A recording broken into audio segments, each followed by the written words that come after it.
लोमड़ी और कौवा। एक बार कालू कौवे को एक बड़ा चीज का टुकड़ा मिला। वो बहुत खुश हो गया। खुशी खुशी चीज के टुकड़े को लेकर अपने घोंसले के पास जाकर बैठ गया।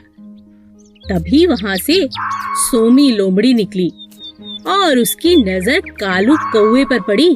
कालू के मुंह में चीज का टुकड़ा देखकर सोमी लोमड़ी के मुंह में पानी आ गया और किसी भी तरह चालाकी से अब वो वह टुकड़ा पाना चाहती थी।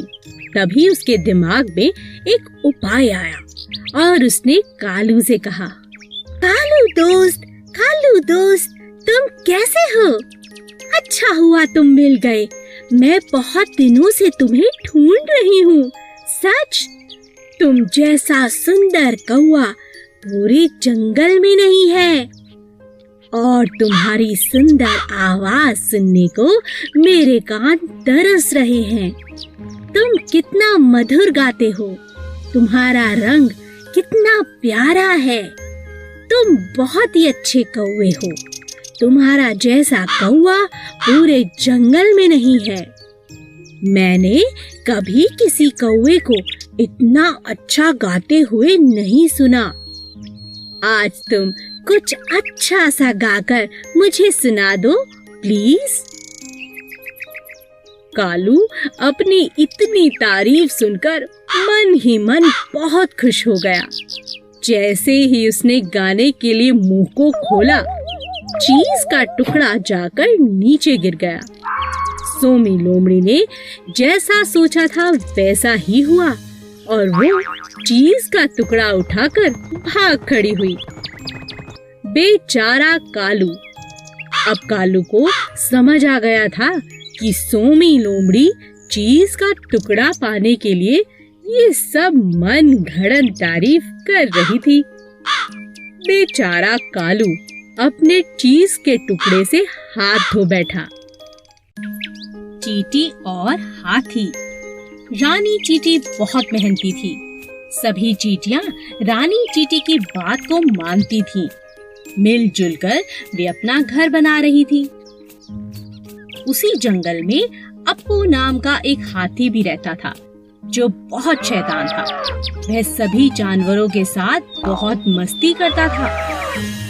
जब चींटियों का घर बनकर तैयार हो गया तब वे अपने लिए खाना जमा करने लगी। तुम लोग इतनी मेहनत क्यों करते हो? कितना थक जाते होंगे। मैं अपनी सूंड से तुम्हारे घर को कभी भी नष्ट कर सकता हूँ। ये मेरे बाएं हाथ का खेल है। ऐसा कहकर अप्पू ने अपनी सूंड में पानी भरना शुरू किया। कुछ पानी पिया और कुछ चींटियों पर डाला। रानी चींटी को बहुत बुरा लगा। उसने कहा, हम बहुत दिनों से इतनी मेहनत कर रहे हैं अप्पू, पानी डालकर हमारी मेहनत को बर्बाद मत करो। मैं जो चाहूँ कर सकता हूँ। तुम बहुत घमंडी हो अप्पू। हम सभी जानवरों को मिलजुल कर जंगल में रहना चाहिए। हम सब एक दूसरे के काम आ सकते हैं। तुम इतनी छोटी चींटी, तुम मेरी कोई मदद नहीं कर सकती। कुछ दिनों बाद जंगल में एक शिकारी आया। उसने अप्पू को पकड़ने के लिए जाल फैलाया और अप्पू उस जाल में फंस गया। तभी रानी चींटी की नजर शिकारी पर पड़ी। उसने अप्पू हाथी की जान बचाने की सोची। वह अप्पू के पास गई और बोली, अप्पू दोस्त, घबराओ नहीं, मेरा दोस्त चूहा तुम्हारा जाल काट देगा और इस शिकारी को तो मैं मजा चखाती हूँ। सभी चींटियां शिकारी के पास गईं और उसे जगह जगह काटने लगी। शिकारी दर्द से तिलमिला उठा और जंगल छोड़कर भाग गया। चूहे ने अप्पू का जाल काट दिया। अप्पू ने चींटियों से माफी मांगी और कहा, मुझे माफ कर दो चींटी रानी, हम सबको मिलजुल कर रहना चाहिए। आज से मैं भी तुम्हारा दोस्त हूँ। आलसी तोता। एक पेड़ पर दो तोते रहते थे, किट्टू और मिट्ठू। एक बहुत आलसी और दूसरा बहुत ही समझदार था। एक दिन समझदार तोते ने देखा कि पेड़ की जड़ से एक बेल निकल गई है। जो पेड़ का सहारा लेकर चढ़ती जा रही है। अरे देखो, हमारे पेड़ पर एक बेल ऊपर की तरफ आ रही है। चलो मिलकर इसे काट दें। मुझे तुम्हारी सहायता चाहिए दोस्त। मैं अकेले इस बेल को नहीं काट सकता। आज तो मैं बहुत थका हुआ हूँ, हम कल काट लेंगे। ठीक है दोस्त, पर हम कल इसे जरूर काट लेंगे।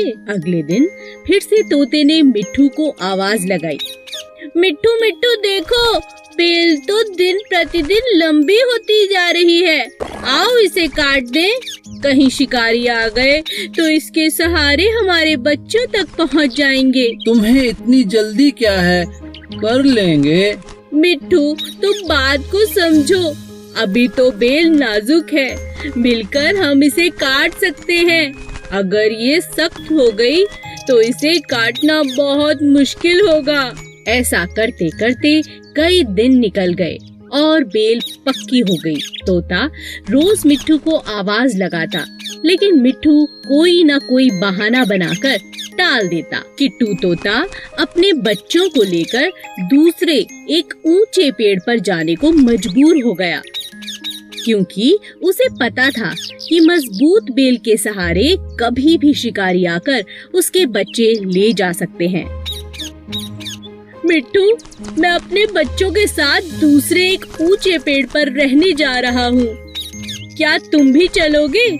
यहाँ रहना सुरक्षित नहीं है। मिट्ठू तोता आलसी होने की वजह से हर काम कल पर टालता रहा। इसी तरह एक दिन जब शिकारियों की नजर मिट्ठू के बच्चों पर पड़ी तो उन्होंने मजबूत बेल पर चढ़कर मिट्ठू के बच्चों को उठा लिया। अंत में मिट्ठू को अपने आलसीपन के कारण बहुत पछताना पड़ा। एक गांव में एक किसान रहता था जो बहुत ही दयालु था। गांव के पास ही एक घना जंगल था जहां बहुत सारे जंगली जानवर रहते थे। इन जंगली जानवरों को पकड़ने के लिए शहर से शिकारी शिकार करने के इरादे से वहां आते थे। एक दिन शिकार के दौरान शेर को शिकारी का तीर लग गया, पर इससे पहले कि शिकारी शेर को पकड़ पाते, वह भागकर किसान के घर के आगे बेहोश होकर गिर पड़ा। किसान ने जब घायल शेर को देखा तो उसने शेर की मरहम पट्टी की और साथ में भोजन भी कराया। कुछ दिन बाद जब शिकारी दोबारा जंगल में आए तो वह उसी शेर को पकड़ने में कामयाब हो गए। हमें शहर तक पहुंचने में 2 दिन लग जाएंगे। शेर तो मांसाहारी होता है, क्यों ना इसे जंगल से कुछ शिकार करके खिला दें। हाँ, ये ठीक रहेगा। तभी शिकारियों की नजर लकड़ियां काटते हुए एक किसान पर पड़ी। यह वही किसान था जिसने शेर की मदद की थी, उसकी जान बचाई थी। शिकारी ने जबरदस्ती किसान को पकड़ा और शेर के पिंजरे में डाल दिया। सुनो शेर, अब यही तुम्हारा भोजन है, इसे खाओ। शेर बहुत गुस्से में था और भूखा भी, लेकिन जैसे ही वह किसान के पास पहुंचा, उसने किसान को पहचान लिया और उसे चाटने लगा। एक इंसान और जानवर की ऐसी अद्भुत दोस्ती देखकर शिकारी हैरान रह गए और उन्होंने उन दोनों को आजाद कर दिया। अच्छे कर्म का फल हमेशा अच्छा होता है। एक घने जंगल में एक पेड़ पर कालू कौवा अपना घोंसला बनाकर रहता था। उसी पेड़ के नीचे एक सांप का बिल था। एक दिन कालू जब भोजन की तलाश में गया तो पीछे से सांप ने उसके अंडों को खा लिया। जब कौवा वापस अपने घोंसले में आया तो अपने बच्चों को ना पाकर बहुत उदास हो गया। कौवे को सांप पर शक भी हुआ और उसने फिर सांप से पूछा, भाई सांप, क्या तुमने किसी को मेरे घोंसले की तरफ आते देखा? किसी ने मेरे अंडों को खा लिया है? नहीं, मैंने किसी को नहीं देखा। मुझे नहीं पता तुम्हारे अंडे किसने खाए। कुछ समय बाद फिर से ऐसा ही हुआ, पर इस बार कौवे ने सांप को अपने अंडे खाते हुए पकड़ लिया। अच्छा, अब समझ आया, तुम ही मेरे अंडों को खा जाते हो। मुझे तुम पर पहले ही शक था। तुम्हारी इतनी हिम्मत कैसे हुई, मेरे अंडों को खा गए? मुझे भूख लगी थी, इसीलिए मैंने तुम्हारे अंडों को खा लिया। तुम मेरा कुछ नहीं बिगाड़ सकते। इतना कहकर सांप अपने बिल में चला गया। कालू बहुत उदास हो गया और उसने सांप से बदला लेने की सोची। फिर वह उड़ता हुआ राजा के महल की तरफ चला गया। तभी उसकी नजर महारानी पर पड़ी, जो तालाब में स्नान कर रही थी। महारानी के कीमती जेवर तालाब के किनारे पड़े थे, जिनकी निगरानी उनके सिपाही कर रहे थे। कालू कौवे को एक उपाय सूझा। वह एक लंबा सा हार अपनी चोंच में फंसाकर उड़ने लगा। सभी सैनिक कौवे का पीछा करने लगे। कालू ने चालाकी से उस हार को सांप के बिल में डाल दिया। जब सैनिकों ने बिल में डंडा मारा, तब बाहर निकला सांप, जिसके गले में महारानी का हार था। सैनिकों ने पीट पीट कर सांप को जान से मार दिया और हार ले लिया। इसी तरह कालू कौवे ने सांप से अपना बदला ले लिया। एक सीधा सादा हाथी और एक चालाक लोमड़ी दोस्त थे। दोनों साथ में घूमा करते थे। एक दिन वो दोनों भोजन की तलाश में जंगल में इधर उधर घूम रहे थे कि रास्ते में उन्हें एक शेर मिला। आओ, मुझे तुम्हारी ही तलाश थी। अब तुम दोनों में से एक मेरा भोजन बनेगा। यह सुनकर हाथी बहुत घबरा गया। उसने लोमड़ी से कहा, तुम शेर से बात करके देखो। ठीक है। शेर भाई, जरा मेरी बात तो सुनो, आपके कान में कुछ कहना है। कहो। शेर भाई, आप तो मेरे भाई हैं। मैं तो आपकी सब बातें मानती हूँ। मुझे खाकर आपका कोई फायदा नहीं, आपका पेट भी नहीं भरेगा। सच कह रही हूँ। इसीलिए एक आपको उपाय बताती हूँ। आपको हाथी को ही खाना पड़ेगा, तभी जाके आपका पेट भरेगा। इतना बड़ा हाथी खाने के बाद 2-4 दिन मजे से आप सो सकते हैं, आराम कर सकते हैं। नहीं तो मुझे खा के कल तक फिर भूख लग जाएगी। पर वो कैसे हो सकता है? मैं तुम दोनों को खाऊंगा। अरे नहीं, आप मेरी बात मानो। आपको बस मेरे साथ मिलकर हाथी को गड्ढे में गिराना होगा। फिर दोनों ने मिलकर हाथी को गड्ढे में गिरा दिया। अब शेर खुश था कि उसका शिकार कब्जे में है।